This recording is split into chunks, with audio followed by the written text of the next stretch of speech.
Delhi CM Arvind Kejriwal को लेकर तो मानो ऐसा हो गया है कि न्यूज खत्म होने का नाम नहीं ले रही है। न्यूज की बात तो रहने दीजिए, केसेस भी यहाँ खत्म होते नहीं दिखाई दे रहे हैं, जब एक के बाद एक केस सीधे दिल्ली हाईकोर्ट पहुँच जाता है। दिल्ली सीएम अरविंद केजरीवाल को उनकी कुर्सी से हटाने की मांग करते हुए दिल्ली हाईकोर्ट के जजेस भी इतने सारे केसेस से परेशान दिख रहे हैं और एक के बाद एक सबको डिसमिस करते जा रहे हैं। हालांकि केजरीवाल से जुड़े केस में एक केस खुद अरविंद केजरीवाल ने दिल्ली हाईकोर्ट में किया था, ईडी द्वारा अरेस्ट और रिमांड को चैलेंज करते हुए, जो कि जस्टिस स्वर्णकांत शर्मा की बेंच के सामने पेश हुआ था। केजरीवाल की ओर से और कोई नहीं बल्कि सीनियर एडवोकेट अभिषेक मनु सिंघवी मौजूद थे और वहीं ईडी की ओर से एएसजी एसवी राजू, जिनके बीच एक घमासान युद्ध हुई थी, जहां पिछले हियरिंग में अपना फैसला जस्टिस स्वर्णकांत शर्मा ने रिजर्व किया था। वही ये फैसला अब लोगों के सामने आ चुका है, जिसने देश में एक अलग तहलका मचा दिया। हियरिंग के दौरान एएसजी एसवी राजू ने सबको दंग करके रख दिया था, जब उन्होंने केजरीवाल को मर्डरर, रेपिस्ट और टेररिस्ट से कंपेयर करके एग्जाम्पल देने की कोशिश की थी। ASG SV Raju stated, take the case of a terrorist who is a politician who has blown up an army vehicle but he says I have to stand in the elections, you can't touch मी।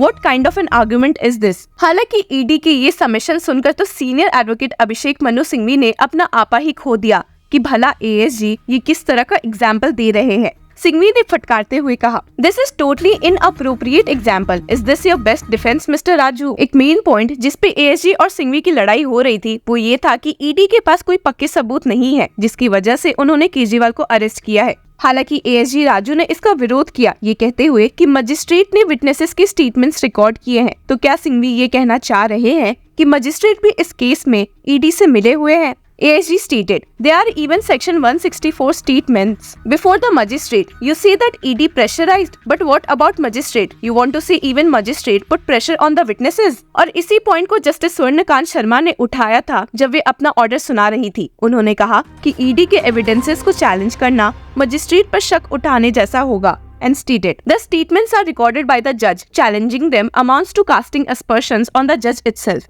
इसके बाद justice Swarnkanta Sharma ने approver वाला point उठाया, जिसके खिलाफ senior advocate Singhvi ने argue किया था। आपको याद दिला दे कि सीनियर एडवोकेट सिंघवी ने कहा है कि accused turn approver Sarath Reddy, Magunta Reddy, Raghav Reddy जैसे लोगों का बयान गलत है, क्योंकि अब ये बात सबके सामने आ चुकी है कि वे बीजेपी से किसी न किसी तरीके से जुड़े हुए हैं। हालांकि इस पॉइंट पर जस्टिस स्वर्णकांत शर्मा ने कहा, The law regarding approval has been in existence for over 100 years. It is not a recent enactment designed to falsely implicate the petitioner. सिर्फ यही नहीं, उन्होंने तो कह दिया कि कौन इलेक्शन में खड़ा हो रहा है या किसने कितने इलेक्टोरल बॉन्ड्स खरीदे हैं, इससे कोर्ट को बिल्कुल भी मतलब नहीं है। And added, the arguments of Mr. Singhvi about the election contesting by one of the approver or who gave electoral bonds to whom is not a concern of this court. This court is only concerned with applying the law. सिर्फ यही नहीं, justice Swarnkanta Sharma ASG SV Raju के एक point से भी काफी agree करते हुए नजर आई है, जिसमें राजू ने कहा था कि केजरीवाल सीएम है तो क्या सिर्फ इसके लिए वे स्पेशल ट्रीटमेंट एक्सपेक्ट कर रहे हैं। और इसमें अपने व्यूज रखते हुए जस्टिस स्वर्णकांत शर्मा ने कहा,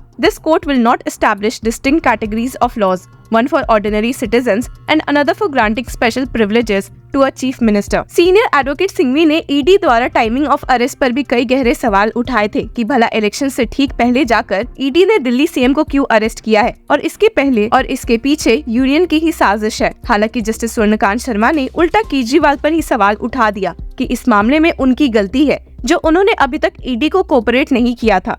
She stated, Kejriwal should have been aware that Lok Sabha elections would be announced. He failed to cooperate with the investigation. The objection to the timing of the arrest before the general elections in the absence of any malicious intent on the part of the ED is not tenable. सिर्फ यही नहीं, justice Swarnkanta Sharma ने कहा कि केजरीवाल ने ED के साथ साथ जुडिशियल कस्टडी में मौजूद लोगों को भी काफी मुश्किलें झेलने पर मजबूर किया है। And stated, Kejriwal's failure to participate in the investigation and the delay caused by him also affected those in judicial custody. Elections की पॉइंट पर जस्टिस स्वर्णकांत शर्मा काफी गुस्सा दिखी थी कि भला एक कोर्ट के सामने पॉलिटिक्स की बातें क्यों उठाई जा रही है। And stated, political considerations can not be presented before a court of law. The issue before this court is not a dispute between the central government and Kejriwal. It is a case between Kejriwal and the ED. जिसके साथ ही केजरीवाल को एक बड़ा झटका देते हुए justice Swarnkanta Sharma ने अपना ऑर्डर पास किया और कहा, Court holds that the ED was able to place enough evidence in shape of Hawala transaction and statement of approvers and statement of the candidate of the party, which shows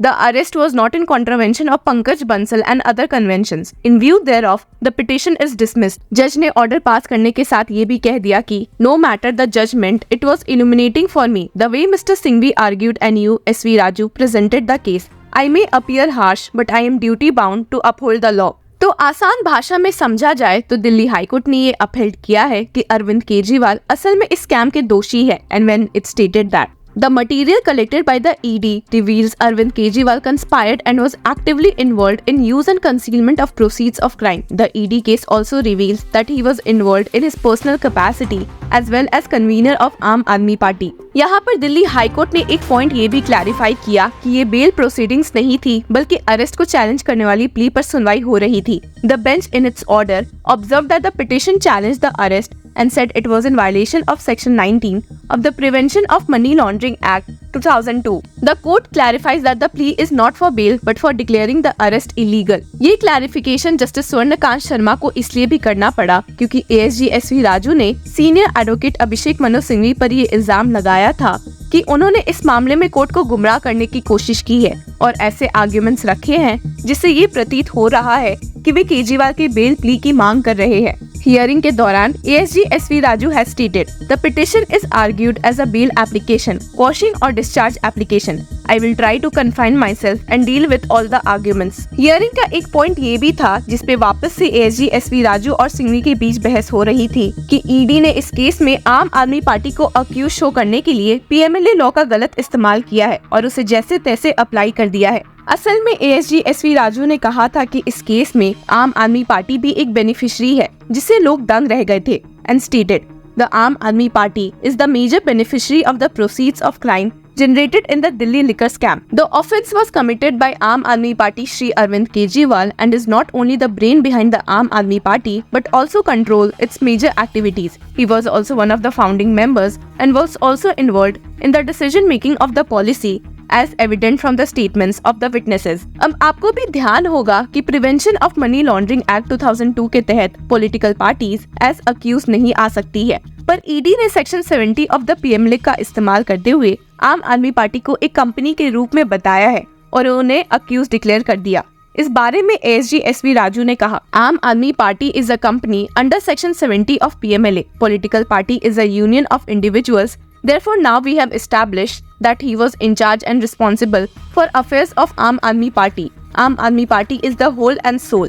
और इसी point पर senior advocate Abhishek Manu Singhvi ASG की बातों से बिल्कुल भी agree करते हुए नहीं दिखाई दिए थे क्योंकि उनका मानना था कि ED ऐसे ही लॉज उठाकर बस अप्लाई कर दे रही है जो कि बेहद गलत है.